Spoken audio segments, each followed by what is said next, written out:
Nati, thanks for coming in. Thank you for inviting me. So, you would have it that all this talk we've been hearing for years now, that the dumping that's coming from Brazil and the US and really hurting jobs in this country, would you tell me that's an exaggeration? No, but what I can tell you that the chicken and the quality that we receive from these trade partners is important in our market. We don't make enough chicken. So why then would the local producers have such a big argument, or seemingly, that we have these chickens coming in from Brazil, from US? We speak about a rainbow unit closing poultry farms in Pietermaritzburg, 1,300 people losing their jobs 2 years ago. It appears that this imports is serious strain on our community and employment. Firstly, when you import, it means there's a deficit in the market.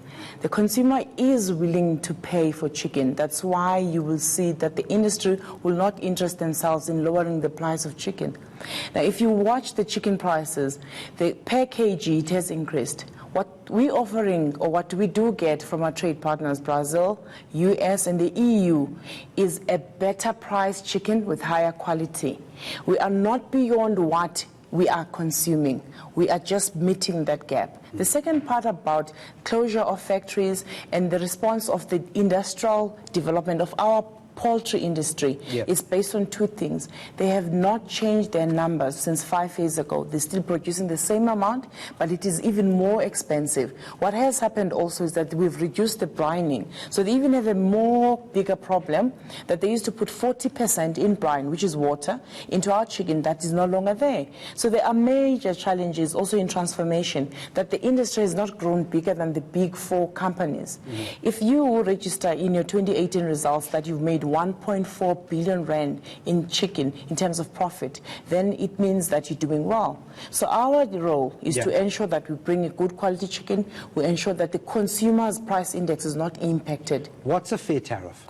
A fair tariff is around 32%. It is already protecting the market. It keeps what is going on around the trade balance fair. So what we bring in, what we produce, stays in the same area of production. And what is fair to us as consumers and as importers is that we continue to service the market.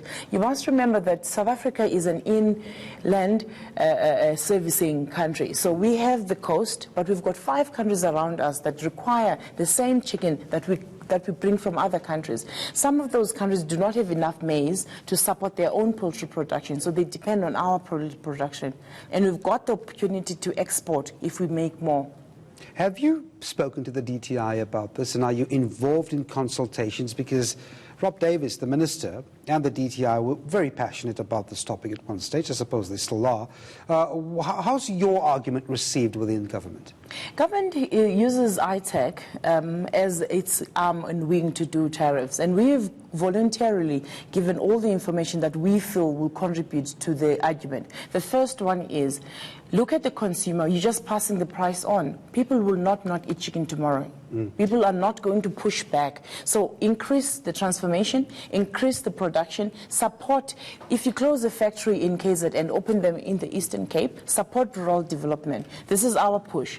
And we're saying increasing a tariff is just making it more expensive. It does not change the status quo. I want to just put one more question to you before I let you go. So you have a situation where you were saying that affordability or unaffordability will sink into the consumers on the one end, but on the other hand, surely you have emerging black farmers in the poultry business that could also be hurt.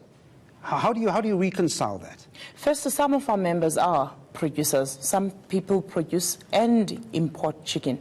The second part about it is, if the structure of the industry hasn't changed, so if 4 people who are in the market continue to be monopolies within the market, you are not going to trickle down the effect to the farmer you're talking about. There is no major black big poultry farmer in South Africa currently, and there hasn't been one in the past 5 years. But the tariff hasn't stopped going up. So what we're saying, you don't have to crunch the consumer, protect it by obviously bringing some of the gap. What we're working on is a gap. Bring it on, and then until the poultry industry on its own can go and produce the same quality as Brazil, the same quality as the US, and beef up on the technology, then you are now what you're calling competing, or the same level as other countries. Onati, thanks very much indeed for coming in. Thank you.